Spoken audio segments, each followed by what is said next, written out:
Je pense que c'est important, en fait, de son vivant, de pouvoir avoir un retour. Donc, encore une fois, merci pour la personne géniale que tu es. Tu me dis, écoute, viens, tu vas le faire avec moi. Et tu me prends et tu me projettes brutalement. Je pars et boum, je me relève et je me tourne et tu me dis, ah, mais toi, tu n'es pas qu'une ceinture blanche, toi. Il y a le yoga qui est aussi pareil, qui fait cette démarche-là. Il a écrit un seul bouquin, il s'appelle L'art de respirer. Et il l'a écrit en 98, il a dit l'homme du XXe siècle, c'est un étranger dans son propre corps. Et BG, new épisode. Rencontre avec un messager de la paix. Aikido. Alors, salut Abdelaziz, comment tu vas? Ça va bien, merci. Ouais, c'est Merci super plaisir toi. de te revoir. C'est super plaisir, Merci, moi voilà. aussi, ça a été agréable la dernière fois qu'on discute ensemble, tu vois, et qu'on refasse le monde un petit peu, tu vois. Oui, ça fait un bon Ah. cheminement. Et comme je disais, en fait, tu es vraiment les personnes, tu es vraiment, en fait, des personnes, tu fais partie des personnes clés que je voulais, en fait, avoir. Ça fait déjà depuis des années que je visualisais, en fait, cet épisode-là, parce que tu as tellement donné, en fait, aux personnes transmises. Et je pense que c'est important, en fait, de son vivant, de pouvoir avoir un retour. Donc, encore une fois, merci pour la personne géniale que tu es. Et j'espère qu'on va pouvoir te découvrir pendant cet épisode. Alors, qui est Abdelaziz Mokhtari? Merci à toi, Ariel. Je suis un jeune Tunisien. Maintenant, je suis plus un jeune Tunisien, je suis un vieux Tunisien de 62 ans.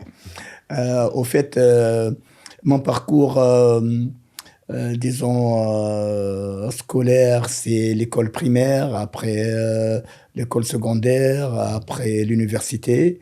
Et très tôt, à 20 ans, je suis parti en France. J'ai fait mes études de sciences économiques et sociales. Après, j'ai dû changer en architecture. Et après, une fois fini le cycle d'architecture, j'ai travaillé. Et puis, j'ai bourlingué un petit peu dans 17 pays d'Europe. Et finalement, j'ai dû retourner en Tunisie pour des problèmes familiaux, des parents assez âgés dont il fallait s'occuper.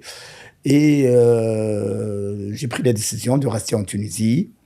Et sur ce parcours, sur ce cursus-là, j'ai eu la chance de rencontrer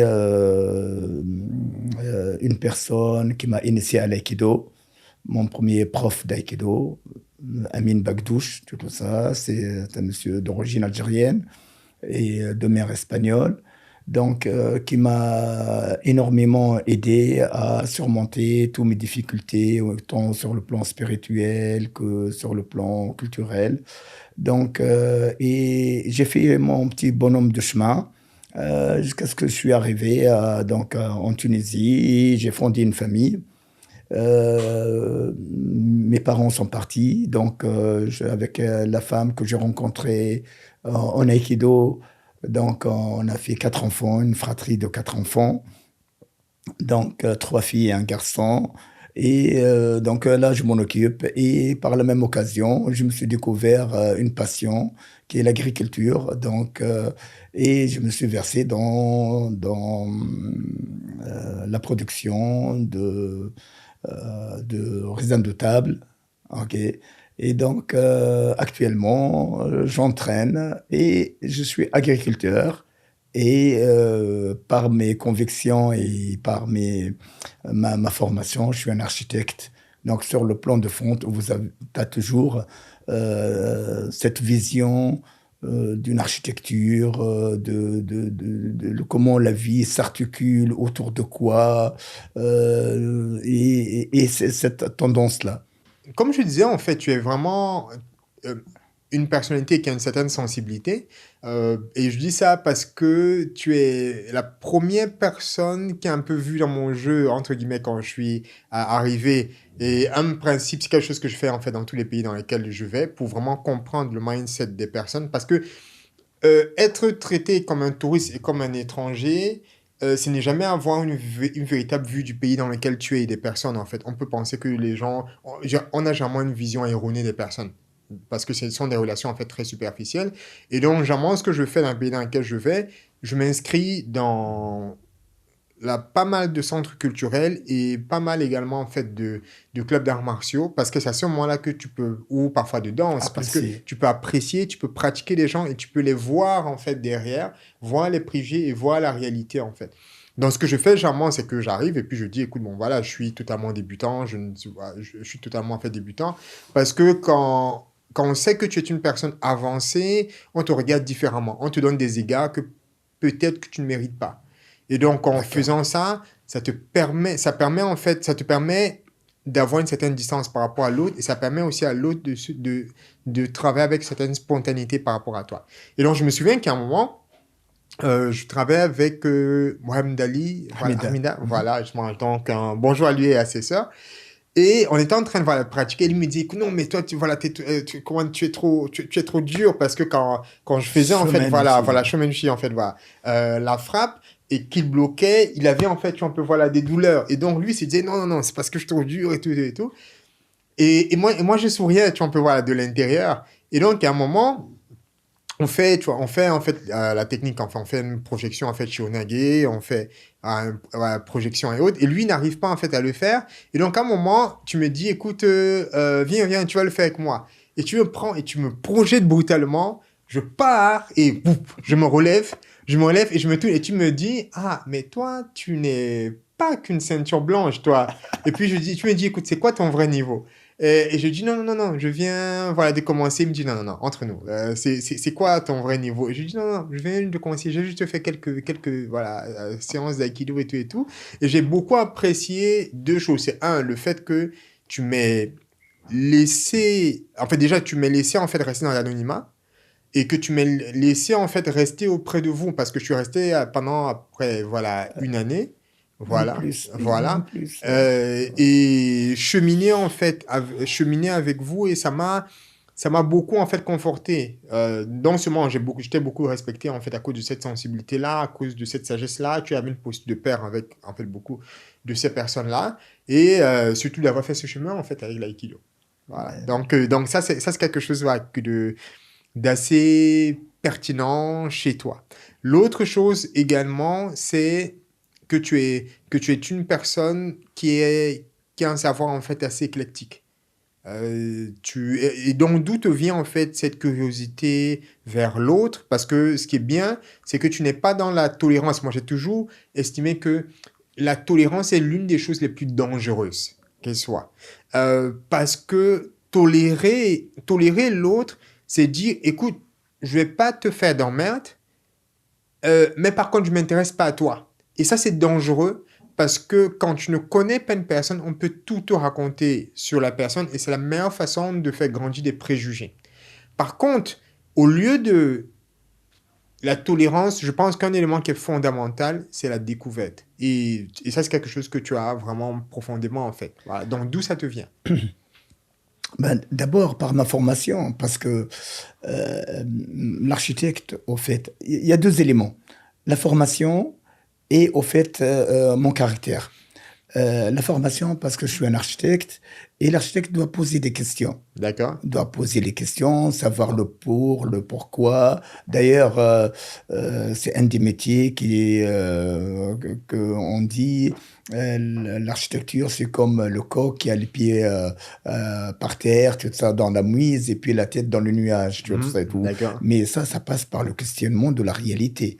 Donc, on peut pas prendre un préjugé sur le goût de l'autre, sur la façon de penser, la façon de s'habiller, la façon d'être, tu vois, Oui, c'est ça. vrai que c'est parce qu'il y a un côté Donc, sociologique. voilà, exact. Parce que nous, en architecture, on fait architecture et société, architecture et ville, architecture, aussi la psychanalyse, tu vois, la psychologie, donc tout ça, tu dois les étudier et aller vers la tolérance, pas la tolérance, mais la différence de l'autre, Mhm. accepter l'autre dans sa différence Et comprendre. et le comprendre, tu vois, exactement. Et le deuxième point, c'est que moi, je suis de naissance, je suis Gémeaux. Et le Gémeaux, par définition, c'est quelqu'un qui voudrait aborder les choses les plus difficiles possibles et les expliquer aux autres, à autrui. Et donc, et le Gémeaux, c'était quelqu'un de perfectionniste, puriste, jusqu'à boutiste. D'accord. Et ça, c'est un caractère, je t'assure, Ariel, que ça laisse des traces. Ça veut dire quand on est obnubilé par la réussite, être premier de sa classe, premier de son groupe, premier de ceci, de cela, travailler on transgresse pas cette règle-là, c'est très fatigant. Le jour où moi j'ai rencontré l'aïkido, quel soulagement à l'intérieur de mon âme, où je peux faire quelque chose de l'à peu près. Tu vois. Et donc j'ai réussi à poser mes valises. Et au fait, à partir de là où j'ai réussi à poser mes valises, donc j'ai commencé à me comprendre, moi, de l'intérieur. Donc, une fois j'ai commencé à prendre ce cursus, cette démarche-là, donc j'ai plus aucune raison de juger l'autre. L'autre, c'est moi. L'autre, dans sa différence, me complimente. Donc, je suis pas là à le tolérer, à le mettre, à l'étiqueter, à le mettre de côté. Non, ça m'intéresse, moi. Je le fais rentrer dans cette différence et ça va me complémenter, ça va m'aider dans cette démarche-là d'aller le plus loin possible dans ma compréhension de mon être, de notre relation, de nos relations avec l'univers. Donc, c'est cette relation-là commune qui m'intéresse. C'est la vie, au fait. D'accord. Et puis, ce qui est bien, en fait, ce que j'estime que tu as un aïkido assez humain, en fait, un aïkido en fait à taille humaine, pour la simple et bonne raison que parmi tes élèves, aussi longtemps que je me souvienne, il y a beaucoup de diversité. En fait, c'est peut-être là où j'ai rencontré un peu plus de diversité. Diversité au niveau de génotype, tu vois, il y a eu des Blacks tunisiens, Abdelkader, c'est ça? Abdelmalek. Abdelmalek, Voilà, Abdelmalek. Abdelmalek, tu vois un peu, il y a eu des Libyens, il y a eu des Français, il y a eu différentes, Exact. différentes voilà, orientations. Il y a également, en fait, des personnes malentendantes, ok, Exact. voilà, Tar, voilà, et Arabique, des tout personnes ça. qui sont devenues, en fait, voilà, quelque chose. Il y a eu des enfants, il y a eu des jeunes, et donc, tu as porté, en fait, tout ça Et tous les autour de groupes toi. sociaux C'est aussi, les groupes socio-économiques. Parce que exactement, c'est ça. habiter la zone ou habiter des quartiers UP, pour moi, ça n'a aucun sens. Tout ça, moi, c'est l'être humain qui m'intéresse, avec sa différence, qui prennent un gui, ça veut dire c'est la tenue de l'aïkido, la tenue blanche. Quand il prend cette tenue-là, il est sur le tapis. Pour moi, elle est égale par son humanité à toute autre personne sur le tapis. C'est Et ça. il peut apporter sa pierre angulaire, il peut apporter sa pierre à cette échoppe-là, à cette bâtisse-là. D'accord. Donc, Et de l'autre côté, justement, c'est... Puisqu'on dit, en fait, comme j'ai dit, c'est que tu as une pratique humaine de l'aïkido. Et donc, je pense qu'on regarde un peu le paysage de l'aïkido, il y a différentes sensibilités. Par exemple, il y a aussi quelqu'un que j'apprécie, en fait, beaucoup, Leith, Leith, oui, qui est quelqu'un qui... Je l'ai jamais... en fait, je suis jamais allé dans son club le voir, en fait, pratiquer, mais je l'ai déjà vu, en fait, parce qu'on a fait le plusieurs stages, en fait, stage, voilà, oui, ensemble. Il a une grande sensibilité, une grande passion quand il travaille avec les enfants. exact. Et c'est presque un sacerdoce, en fait, voilà, chez lui. Et je pense que c'est très important de pouvoir voir comme ça et détecter la sensibilité, en fait, de tout un chacun pour que les personnes puissent savoir où s'orienter, en fait. Voilà, il y a, comme je l'ai dit, il y a aussi Sensei Abdelaziz Bourasna, qu'on aura sûrement fait le plaisir de voir bientôt au niveau, en fait, tu vois, un peu du plateau, et d'autres personnes, en fait, tu vois, un peu Kaïs qui a fait aussi un bon travail, Maître Ramzi. Bref, il y a pas mal de... En fait, je pense que chacun a sa place, Riyad Hilal également, chacun sa place, en fait, dans le paysage, en fait, de l'aïkido. Alors, donc, pour les internautes, et ceux qui ne savent pas, en fait, premièrement, euh, pourquoi tu t'es orienté vers cette discipline-là? Pourquoi cette discipline n'est pas notre art martial? Et concrètement, c'est quoi l'aïkido? Ben, pourquoi cette discipline-là et pas d'autres? Ben, c'est un concours de circonstances. Moi, je ne crois pas au hasard. Donc, c'est les rencontres, au fait, qui ont fait que moi, je suis en Aikido. Et là, on se pose une question un petit peu, Sophie. Est-ce que c'est moi qui ai été à l'Aikido ou c'est l'Aikido qui est Qui t'a venu donné à rendez-vous, moi? c'est ça? Et donc, qui s'est pris rendez-vous? Et donc, moi, je suis tombé dedans. Donc, voilà.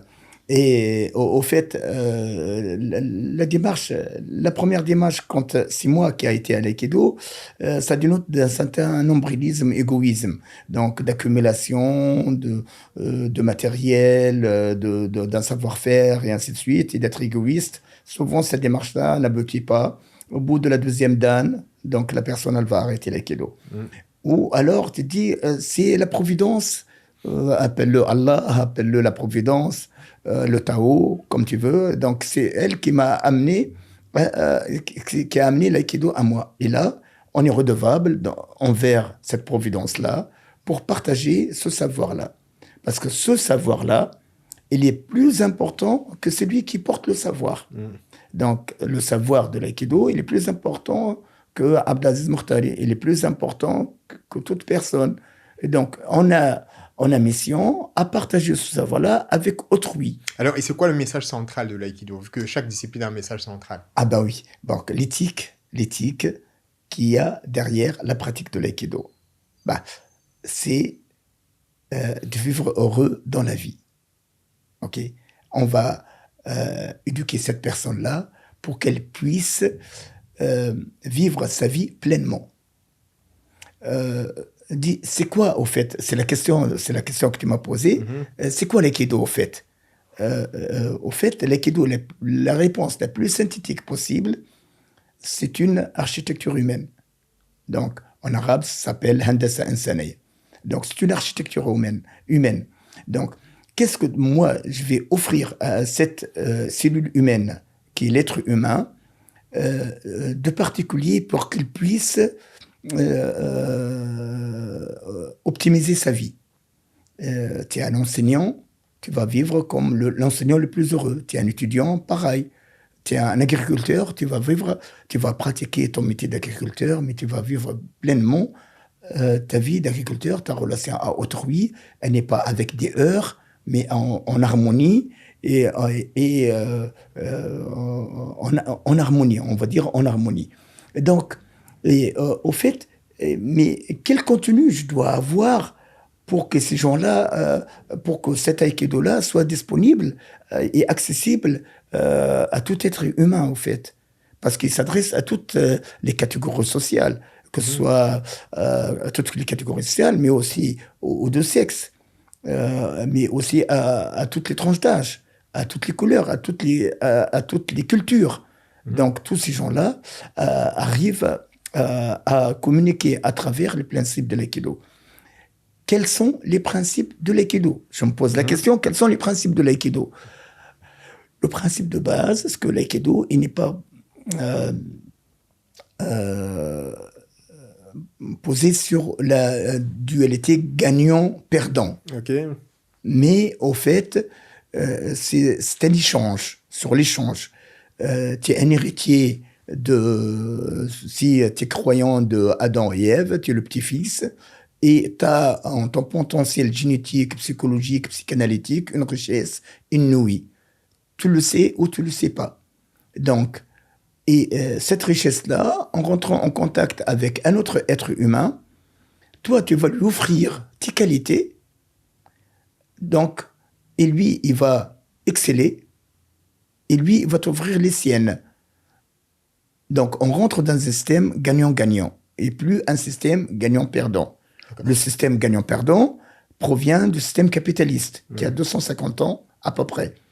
Mais les êtres humains, depuis très longtemps, ils ont vécu avec le système de solidarité, avec l'harmonie, même s'il y a des guerres, même s'il y a des guerres entre tribus, entre pays, comme ça, toujours, les moments des guerres, c'était minime dans l'histoire de l'humanité. Ne regarde pas l'histoire du 20e et du 19e, du 20e siècle, où des massacres avec la Première Guerre mondiale, Deuxième Guerre mondiale et toutes les guerres marginales là, qui se passent actuellement, tu vois ça et tout, où il y a plein de gens qui meurent, tu vois ça, et qui sont sacrifiés pour des raisons économiques et tout. Mais souvent, durant très longtemps, les gens, tu vois ça, vivent en harmonie avec eux-mêmes, entre eux. Maintenant, je pense qu'une objection que les gens peuvent souvent faire, c'est que est-ce que la posture de l'aïkido n'est pas souvent une posture optimiste et pas souvent très réaliste, puisque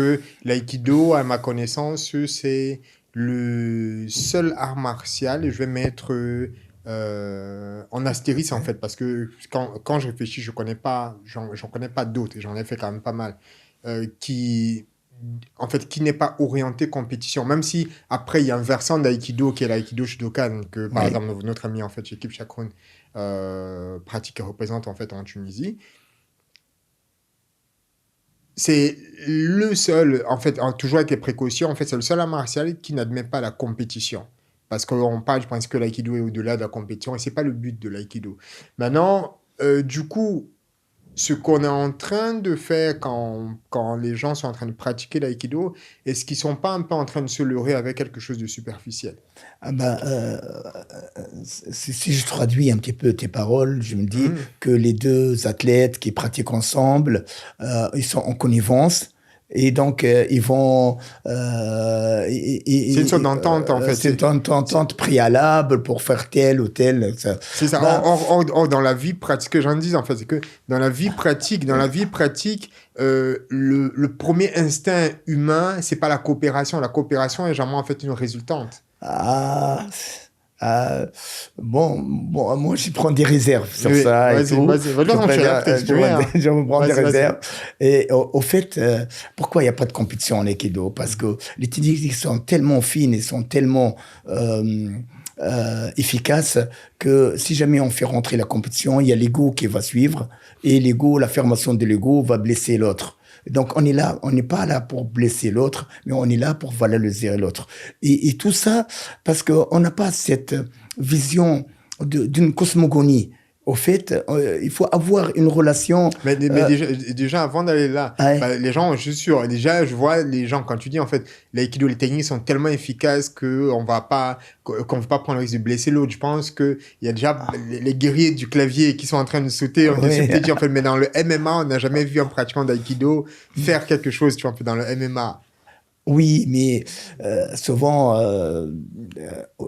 parce qu'on est tenu par l'enseignement de au sensei, au Shiba, il dit si vous rentrez dans un combat et est-ce que si vous prenez une supériorité, que ce soit technique ou physique ou spirituelle sur l'autre, ce que vous faites, c'est pas de l'aïkido. Au Mhm. fait, l'aïkidoka doit gagner tous ses combats avant même de les commencer.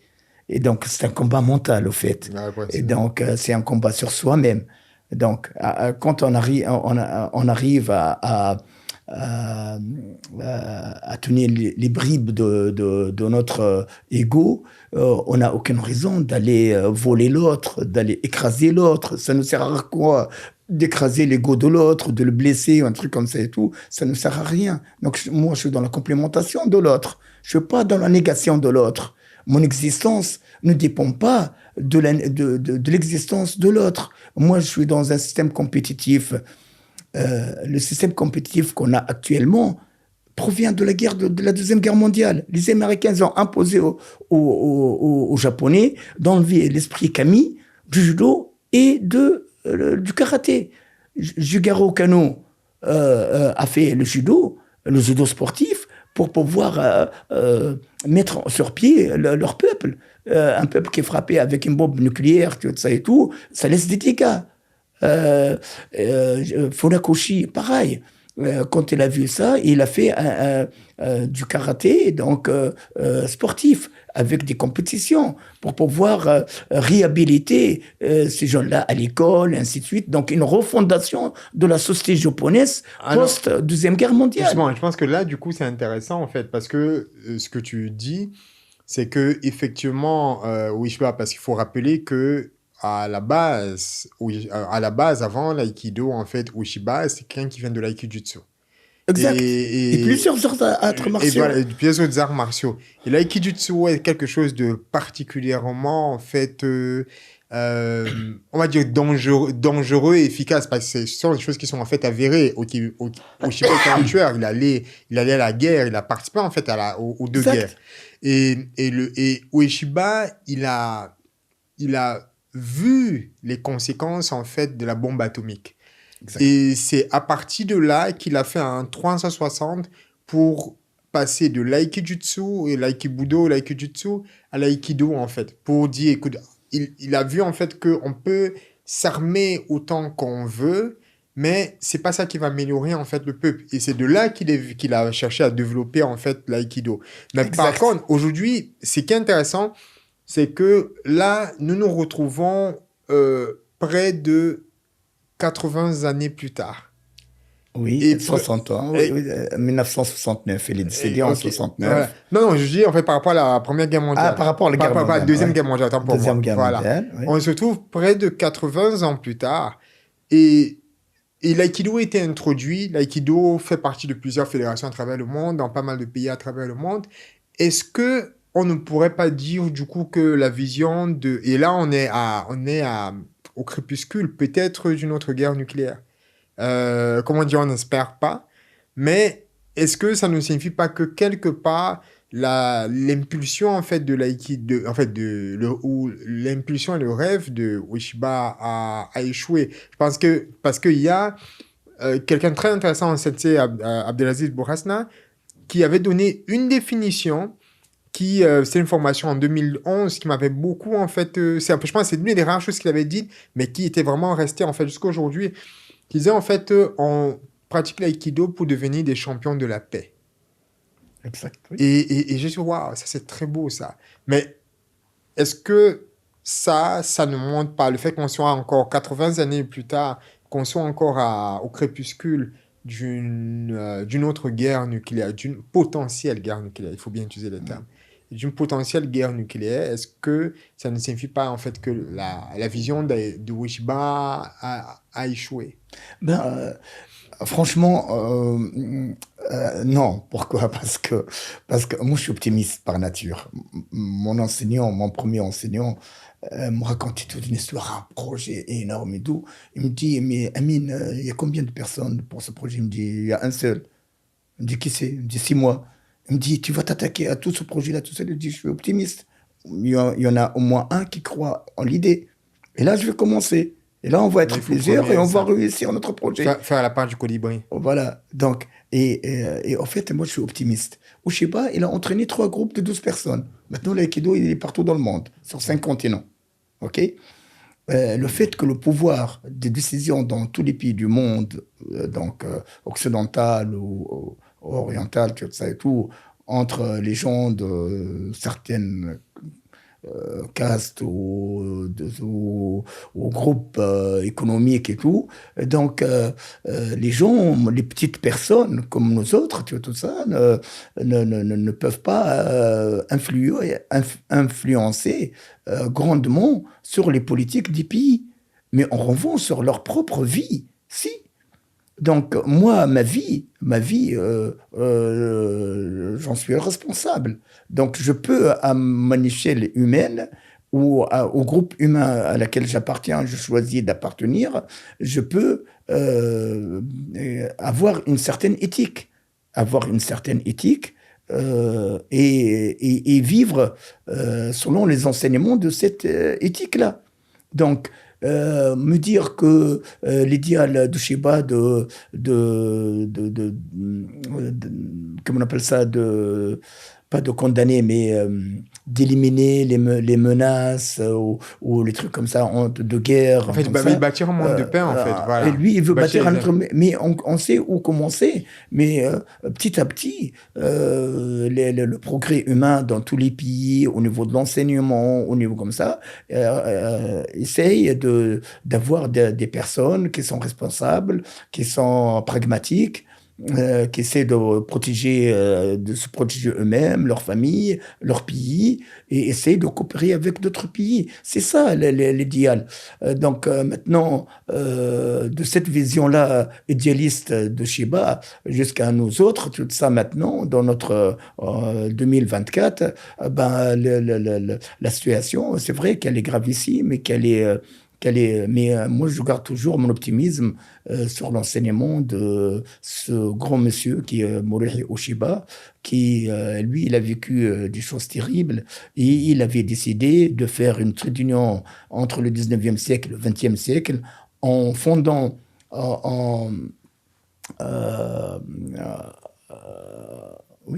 fusionnant plusieurs arts martiaux et en même temps en rajoutant du Saitai, un contenu spirituel et un contenu de massage de Saitai, tout ça, pour pouvoir élever cet être qui, lui, il va vivre dans un monde de paix, bon, avec des grabuges à droite et à gauche, Donc, mais cet être-là, on veut tout le côté martial, où il y a les tueries, les trucs comme ça et tout, on va goûter la partie art. Donc, c'est pour cela, l'art martial, l'aïkido, c'est un art martial, c'est pas un sport de combat. Donc, un sport de combat, il a des objectifs, il a un truc comme ça, c'est bien clair. Le judo, c'est un sport de combat, le karaté, c'est un sport de combat. Il prend une coupe, il prend un prix, il prend un truc. En aïkido, tu gagnes la démarche, ta démarche, elle est personnelle. C'est plus une pratique intérieure, alors. Voilà. Donc, intérieur, extérieur. Et donc, il y a le yoga qui est aussi pareil, qui fait cette démarche-là. Donc, l'aïkido, c'est une démarche consciente. Donc, la personne va choisir de faire de l'aïkido et il va être sujet et objet de la transformation. Donc, lui, il choisit son corps sur lequel il va pratiquer une certaine pratique martiale pour que ce corps-là, qui contient, entre guillemets, la vie, il va évoluer. Et donc, il va le masser, il va le pétrir, il va le malaxer jusqu'à ce qu'il devienne une meilleure personne. Quand il vient une bonne personne vient en aïkido, arrive en aïkido, elle va être encore meilleure. Mais si une personne, entre guillemets, problématique, décadente, elle connaît pas son corps. Moi, il y a une parole de Ivan Stevanovic, un grand écrivain il a écrit un seul bouquin, il s'appelle L'art de respirer. Et il l'a écrit en 98, il a dit l'homme du XXe siècle, c'est un étranger dans son propre corps. Donc, on a un corps, on ne sait pas se l'approprier. Soit on le tue par le boulot, donc il est là à travailler 12 heures, 16 heures par jour, ou soit par la loisiveté, ou soit par les guerres, ou soit comme ça. Donc, on ne connaît pas notre corps, au fait. Donc, le fait de découvrir soi-même, de se découvrir, comme ça, on n'a plus besoin d'aller écraser l'autre, d'aller prendre les richesses de l'autre, de nier l'autre dans son existence. L'autre, il fait partie de moi avec sa différence. Ok.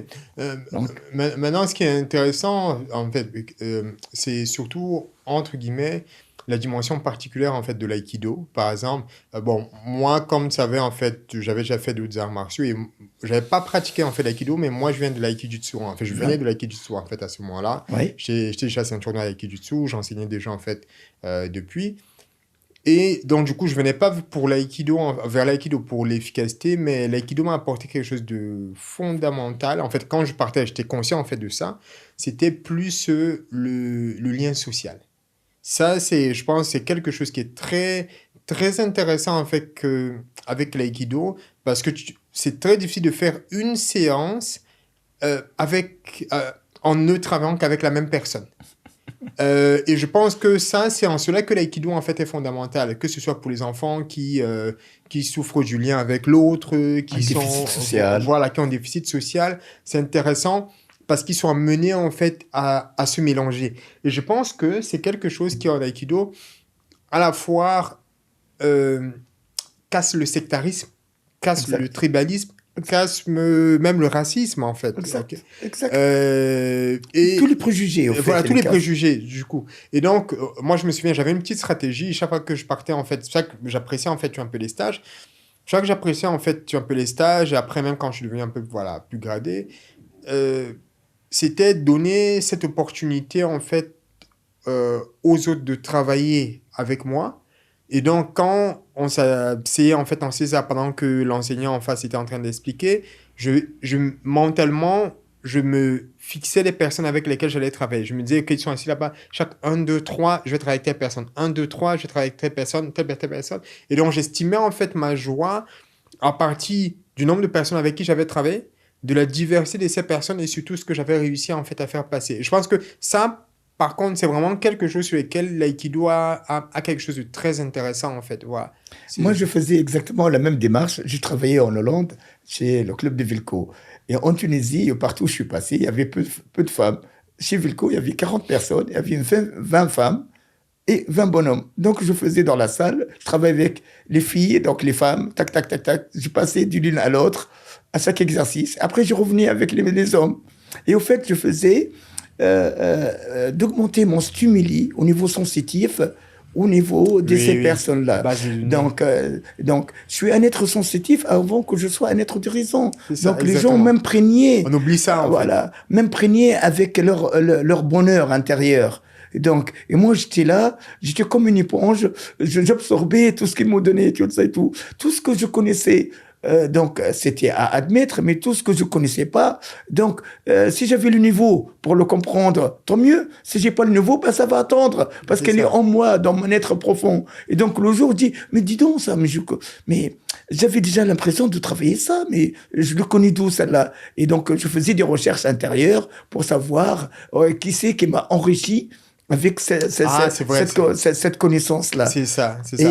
Et donc, moi, maintenant, dans mes cours, au fait, tous les minutes, chaque fois que je changeais tout ça, je changeais de partenaire pour essayer Donc, moi, je suis un gamin, par exemple, de 15 ans, j'ai un gamin de 15 ans, il va travailler avec une dame qui peut être sa maman. Donc, et là, il est tout épaté pour lui montrer. Sa maman, elle peut pas venir, tout ça, parce que pour des raisons sociaux, tout ça. Donc, et lui, il a tout content de lui faire apprendre les rudiments techniques et ainsi de suite. Et ce mélange-là, c'est que ça va augmenter en lui le respect de sa maman. La maman va apprécier cette jeune adolescent et elle va espérer que son enfant elle soit autant studieux que ce garçon-là, parce que son enfant, il a que 8 ans, il a 10 ans, tout ça et tout. Et ce gamin qu'elle travaille avec, il a 15 ans, il a 16 ans, il est beau, il est intelligent, il est éduqué. Donc, et c'est cette relation-là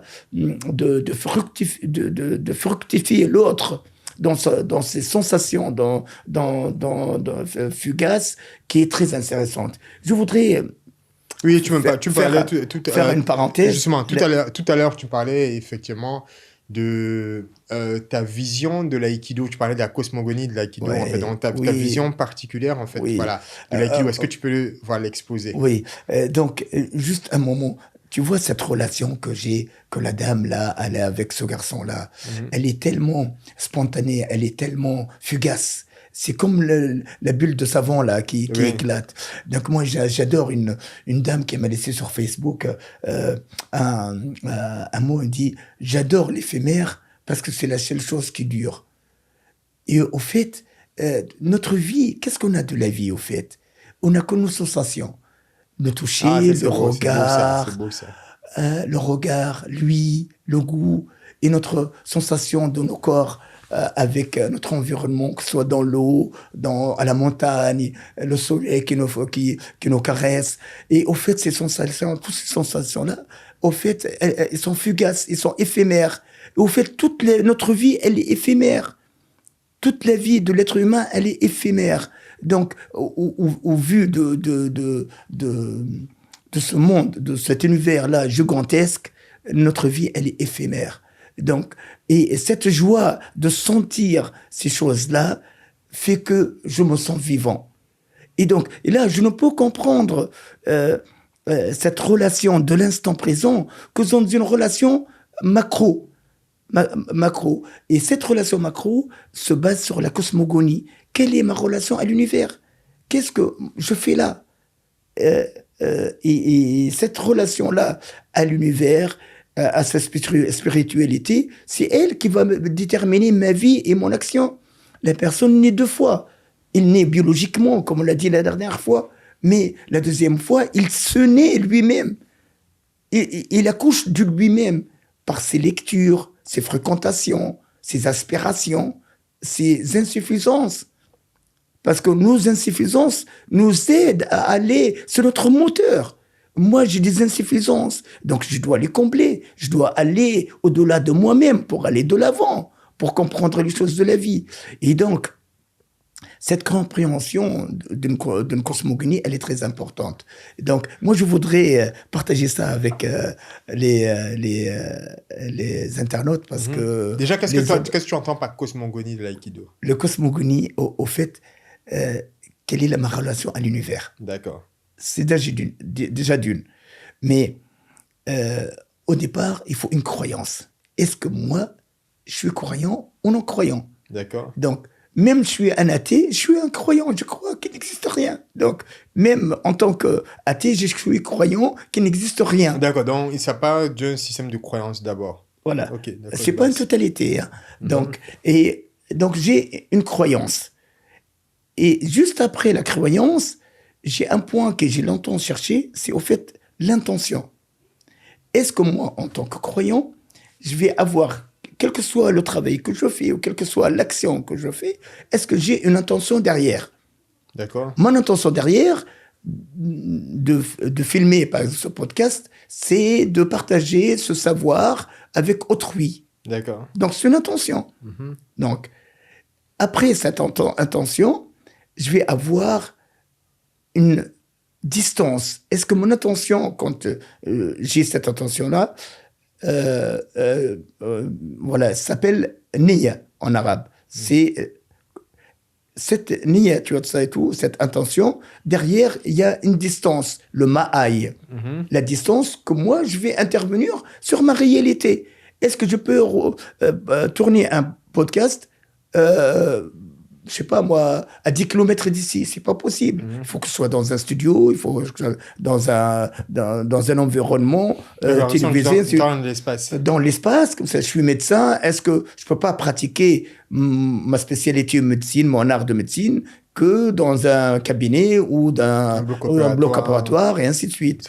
Donc, si je suis quelqu'un de la sécurité, je suis un gardien de la paix, il faut que je sois dans une caserne ou dans la rue en train de faire respecter la loi, par exemple. Et cette distance-là, elle est tributaire d'un autre principe qui est, au fait, il se présente à nous comme une triptyque de 3 volets. Diagnostic, décision, réalisation. Et au fait, quel que soit le domaine dans lequel on pratique, quel que soit, en tant que médecin, agriculteur, pêcheur, pilote, piloticien, la première chose qu'il doit faire, la personne, qu'est-ce qu'il doit faire pour traverser la rue? Il faut faire un diagnostic. Après, il prend une décision. Après, il réalise. Et il a dit, c'est cette triptyque, il faut qu'elle soit au même moment. Donc, moi, il n'y a personne qui va me donner un coup de poing. Je prends la décision, est-ce que c'est un coup de poing ou c'est un coup amical? Je prends la décision, c'est un coup de poing qu'il faut éviter, et je prends la décision de l'éviter. Donc, c'est un triptyque. Maintenant, cette relation triptyque, diagnostic, décision, réalisation, dépend d'un autre point qui s'appelle Tai Sabaki Tenkan. Au fait, est-ce que j'ai la distance et le temps suffisant pour exécuter tout ce que j'ai décidé de réaliser ou je ne l'ai pas? Tenkan, Tai Sabaki, ça veut dire j'ai le temps pour contourner, et Tenkan, c'est de faire la rotation tout de suite. Ça veut dire dans l'immédiateté. Est-ce que je suis dans l'immédiateté ou je suis un temps un peu plus relax? Et la dernière chose, au fait, c'est 6 points. Si quelqu'un les pratique, il va réussir dans n'importe quel domaine dans lequel il est. D'accord, en fait, c'est à ça que tu veux venir, en fait. Voilà, c'est que tu as élaboré 6 points. 6 points. Et le dernier point s'appelle immobilisation, projection. Soit on a la possibilité de fixer la problématique et de la résoudre, soit si j'ai pas cette problématique-là, je peux me projeter dans un autre temps ou dans un autre espace pour résoudre la question et revenir à la situation initiale avec des éléments nouveaux pour pouvoir résoudre cette situation-là. D'accord. Donc ça, en fait, pour que les internautes comprennent un peu bien, donc ce que tu veux dire, c'est que toi, à travers ta pratique et ton expérience de l'aïkido, tu as relevé en fait 6 points qui, appliqués à l'expérience humaine, peuvent permettre à un individu, en fait, quel qu'il soit, ou quelle que soit son idéologie, de réussir. Exact. Voilà. Et ces points-là, est-ce qu'ils doivent être abordés dans l'ordre ou peu importe l'ordre? Dans l'ordre. Pourquoi dans l'ordre? Parce que si on est défaillant dans un des points, on peut pas, on va être une personne marginale. Ça veut dire, on peut pas vivre, me lever, vivre 10 ans de ma vie en marche comme ça, sans aucun, pour quelqu'un de pragmatique, de raisonnable, de sensé, de cartésien, si tu veux, consciemment ou inconsciemment, il a un plan de vie. sur 10 ans, sur 1 an. Il a un plan d'études, D'accord. après de travail. Donc, rappelle ces 6 points-là. Donc, 6 premier points. point, c'est... Donc, d'abord, c'est la cosmogonie. C'est la cosmogonie, c'est le titre, c'est le, Oui, le titre. mais je pense Voilà. que quand tu dis cosmogonie, aux gens qui connaissent pas, ils vont être un peu perdus, en Voilà. fait. Voilà. Et vous pouvez rentrer sur Google et vous demander, il va vous donner toutes les définitions au plan D'accord. philosophique. Mais en fait, sur en fait, c'est 6 points 6 qui vont points. permettre à la Voilà. personne de réussir dans la vie. Donc, le Voilà. premier, c'est lequel? La première, c'est la croyance. La croyance. Donc, il faut qu'il y ait une croyance. Donc, Et c'est quoi? une croyance claire. Et croire ce Ok, qu'il veut. peu importe. Voilà. Même en un caillou, il peut prendre et croire en un caillou. D'accord. Donc, Dans suppose un arbre. en réalité qu'il faut qu'il y ait une conviction. Une conviction D'accord. forte. Ok. Voilà. Ensuite, Une intention une intention. du, D'accord. du travail qu'il fait, de la démarche qu'il fait, dans le but, l'intention, pourquoi il le fait. D'accord, ok. Ok. D'accord. Donc là encore, ça renforce la conviction. Donc, si on veut croyance, plus conviction. Ok, d'accord. Voilà. Plus troisième. 3, c'est le maï, la distance harmonieuse pour laquelle on peut pratiquer ce dont on a choisi de travailler ou d'être. D'accord. Donc, ça suppose en fait une distance dans le temps, dans l'espace, entre guillemets, ce qu'on appelle une marge de manœuvre. C'est de l'harmonie. Être en D'accord. harmonie avec son environnement. D'accord, ok. C'est l'harmonie. Mhm. C'est la résonance avec son environnement. C'est être en connivence avec son environnement. Et cet environnement, il peut être changeant, il peut être très, très Oui, il est dynamique, vite, naturellement. donc il est dynamique. Donc, et là, être en harmonie avec cet environnement-là. D'accord. Donc, 4, donc, la triptyque, diagnostic, décision, réalisation. D'accord, donc sa capacité à diagnostiquer, à prendre des décisions à partir de son diagnostic et ensuite... À les réaliser. Voilà, passer à l'action. À l'action. D'accord. Une fois il passe à l'action, il peut trouver 2 situations. Où la situation va permettre un temps lâche où il peut intervenir aisément, D'accord. ou alors il doit intervenir dans l'urgence. D'accord. Et donc, et le 6e point, si son intervention nécessite une résolution sur place, ça veut dire dans l'immédiateté, sur place D'accord. de la situation, ou alors il doit se projeter sur un autre plan. D'accord. Donc, bon, ça sur le plan théologique, moi j'ai plein d'exemples là-dessus. Hein, donc, je peux donner, on citait un petit exemple, si tu le permets. Oui, vas-y. Le prophète Mahomet, Mohammed, donc, il vient à la Mecque. Et il est minoritaire et il n'a rien, il n'a que des gens démunis autour de lui.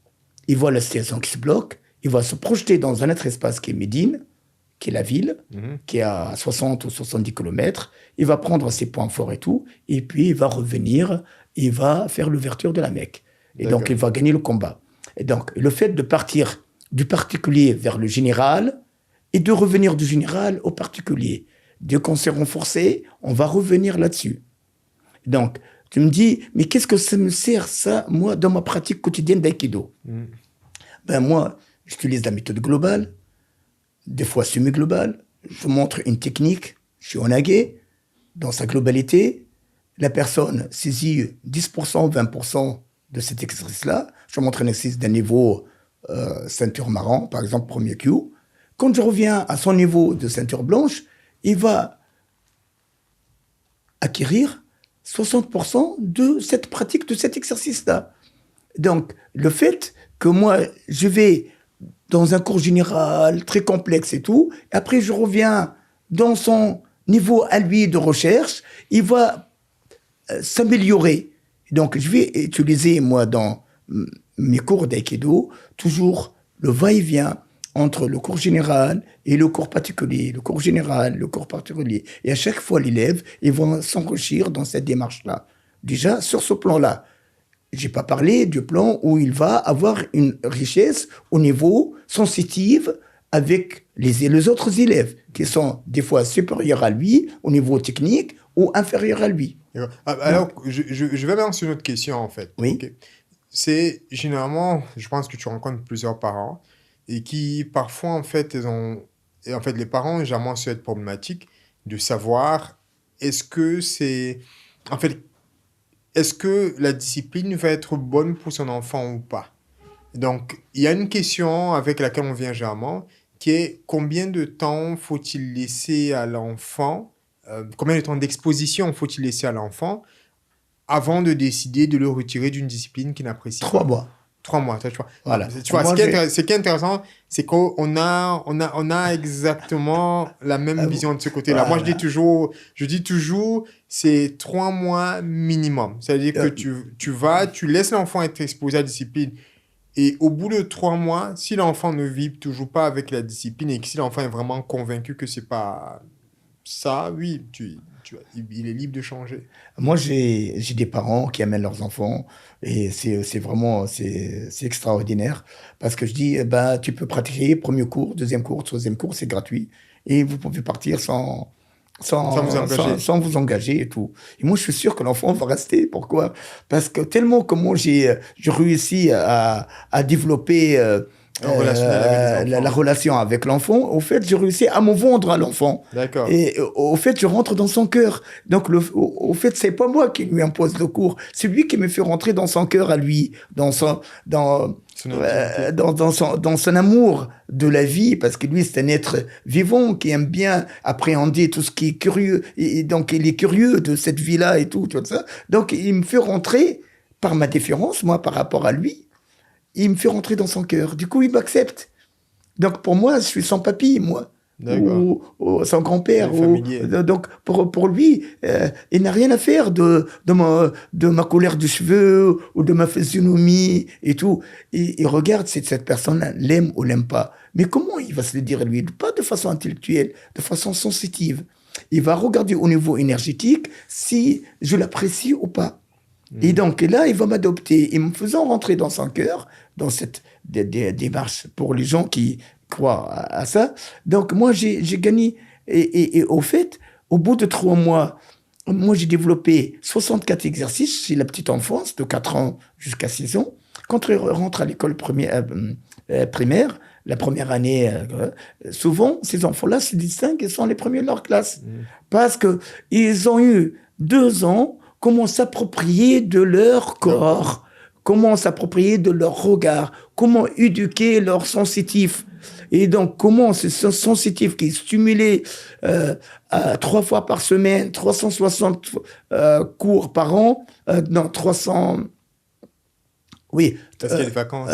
Les vacances, tout ça. Donc, comment il est stimulé? Donc, cette personne-là, par rapport à un autre enfant de son âge, et il est loin devant.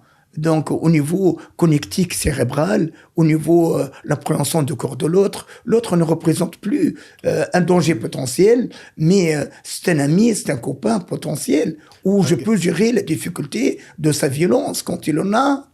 D'accord. Donc, alors, quelles sont... 3 dernières questions.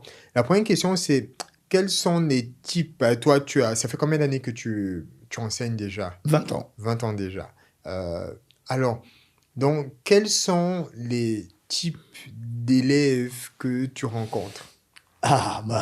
J'ai un panel extraordinaire. Moi, j'ai les enfants, d'abord tous mes cours. S'il faut mettre des catégories. Les catégories. J'ai, entre guillemets, l'enfant dit normal. Entre guillemets. Il n'y a pas d'enfant normal pour moi. Donc, il y a des enfants, et il n'y a pas, pour le savoir, il n'y a pas un enfant mal éduqué au monde.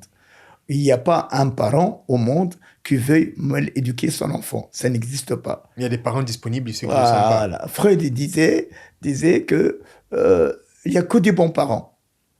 Mais il y a des parents qui font des gaffes d'éducation. Et donc, l'enfant victime de cette éducation-là, il va trouver un moyen pour pallier à son manque d'éducation. Donc, pour moi, quand il y a un enfant, il n'y a pas un enfant mal éduqué, ça n'existe pas. Il y a un enfant qui bouge, qui est en pleine de vie, appelle ça comme tu veux. Et donc, cet enfant-là, moi, l'enfant dit normal. Après, on a l'enfant qui a une activité un peu...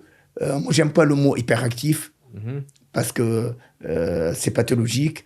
Et de l'autre côté, un enfant qui est complètement mou, qui est complètement doucement le matin, pas trop fort, phlegmatique et tout. Moi, il me pose un petit peu de problème parce que la réponse, elle est au bout d'un an et demi. Mais l'enfant qui est plein de vie et tout, il me faut 1 mois, 2 mois, et il prend les rails. Et donc, de ce groupe de 20 enfants qui est hétérogène, moi, je dois en tirer, au bout du compte, au bout de 3 mois, des enfants qui, quand tu te mets en saïsa, ça veut dire sur les genoux, et que tu fermes les yeux, tous font pareil que toi. Ils sont là, ils sont en paix Ils sont avec alignés, en eux-mêmes, fait. ils sont Ça, en c'est très paix, beau, ça. et ils arrivent à se centrer, tu vois, à se centrer, à trouver le plaisir d'aborder un cours avec plein de vie. Moi, ils viennent dans un espace grandiose, sans poteau à l'intérieur, sans séparation, un lieu d'expression du corps, où il peut crier, courir. C'est vrai que bien souvent, les maisons et parfois, en fait, les écoles sont des lieux où on va chercher, en fait, à contraindre, Étriquer renfermer, voilà, l'enfant. On va étriquer. Ça faire sort rentrer sa en vitalité dans des frise. boîtes et tout. Et ça, c'est pas possible. Moi, pour un enfant qui bouge pas, c'est un enfant malade. Moi, c'est un enfant qui bouge, qui est plein de vie, qui élabore, qui crie, comme ça. Et tout doucement, et on va lui mettre Des canevas. des canevas, tout ça et tout, pour se centrer et essayer de gérer cette énergie-là. Souvent, nous, on est des parents, on rentre du boulot et on est à la limite nerveuse. Et du coup, on a des enfants à la maison qui rentrent, que eux aussi, ils ont subi une violence à l'école. Mhm. 7 heures sur un banc d'école, c'est pas Ouais, bien facile. sûr. Donc, il arrive là, il a besoin de courir, de crier, de se bagarrer avec ses frères et sœurs, de mettre la pagaille dans la maison et tout. Donc, on est La au cours. tendance, son énergie va s'exprimer. Voilà, et on a recours souvent à la violence, donc avec les fessées ou autre. Donc moi, tous ces petits problèmes qui s'accumulent chez l'enfant quand ils viennent chez moi, j'ai des exercices pour les évacuer. Et donc j'ai des enfants à besoins spécifiques, que ce soit avec, je prends 2 enfants par cours, quel que soit l'âge, même chez l'adulte. Donc que ce soit des besoins spécifiques autistiques, mais vraiment des petits besoins, tu vois, parce que l'autiste... Il y a des spectres, il y a un spectre voilà, un d'autisme. spectre d'autisme. Soit c'est un déficit de parole, soit un déficit social. Ces enfants-là, au bout de quelques mois, 2 mois, 3 mois, vont retrouver une vitalité. Ils vont être avenants. Même chez l'adulte, il va être avenant. Il Alors, va être en paix avec lui-même. d'accord. Et là, il va construire avec l'autre. D'accord. Alors, parmi mes dernières questions, en fait, 2 dernières questions.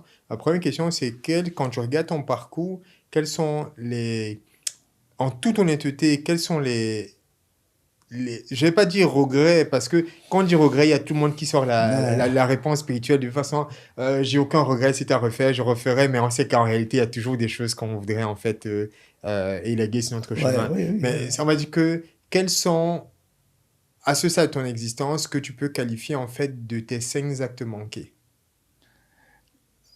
De scène Donc, tes 5 actes manqués. manqués. Ah, mes 5 actes manqués. Moi, il y a un acte qui me tient vraiment à cœur, tout ça. J'avais monté un projet avec Velco, avec mes confrères tunisiens ici, pour monter une fédération avec une relation avec Rambo de Jo, il y a quinzaine d'années. Et puis, les circonstances où le truc politique n'était pas en phase. Du coup, on a raté Le virage. le virage historique. Sinon, le nombre d'aikidoka en Tunisie, il aurait explosé. Et au fait, quand on dit le nombre d'aikidoka, pensez-y qu'au fait, c'est le nombre de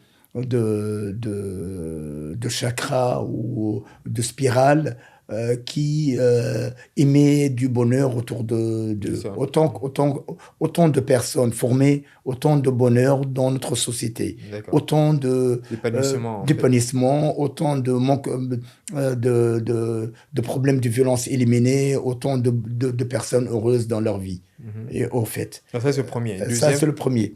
Le deuxième, j'en ai pas beaucoup, mais au fait, mais ça me tient vraiment à cœur. mhm.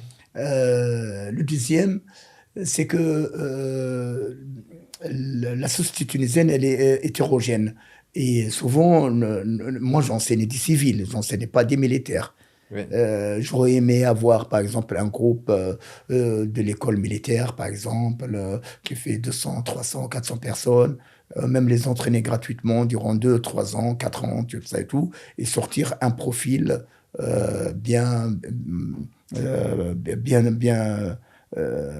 bien marqué de ces gens-là, parce qu'ils sont là pour l'école militaire, et donc avoir des futurs décideurs que ce soit au niveau de l'armée ou au niveau civil, tout ça, des gens qui sont bien montés, que ce soit dans leur pratique du métier ou dans leur conception de la vie. D'accord, donc proposer Donc, une valeur ajoutée, en fait, voilà, mentale et spirituelle, en fait.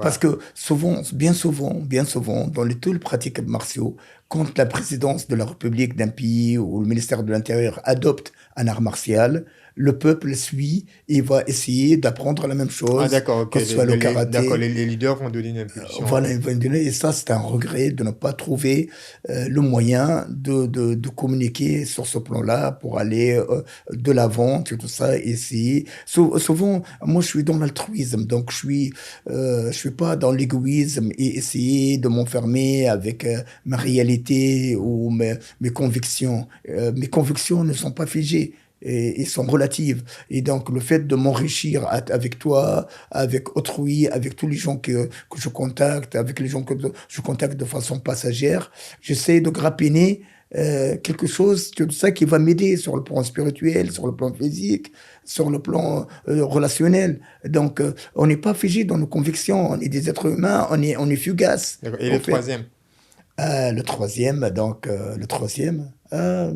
j'aurais aimé avoir un autre garçon avec mon fils. D'accord. Comme ça, il va avoir un Ouais, frère. c'est difficile qu'on ait qu'un seul Voilà. garçon avec des filles, Voilà, avec voilà. 3 filles, tout C'est ça. ça, Il c'est va pas avoir une ça. vie difficile parce que ils lui vendent de la peau chère, tu vois ça, parce que là, ils sont filles, ils te font des étreintes, papa, je t'aime et tout. Et le garçon, il lui, papa, il dit je t'aime et tout, donc il est là et tout, tu vois.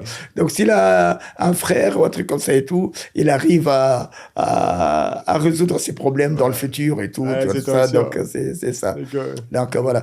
Et la quatrième ou la cinquième, au fait, j'espère un jour, bon, ça c'était une espérance, j'espère qu'un jour, on réussira à faire une fédération tunisienne d'aïkido, avoir... Mais je pense qu'il y en a déjà eu. non, on a une ligue nationale Ah, d'aïkido d'accord, je pense qu'il y avait une fédération. qui fait partie de la fédération tunisienne du judo Ah, et de d'accord, je sais faire pas.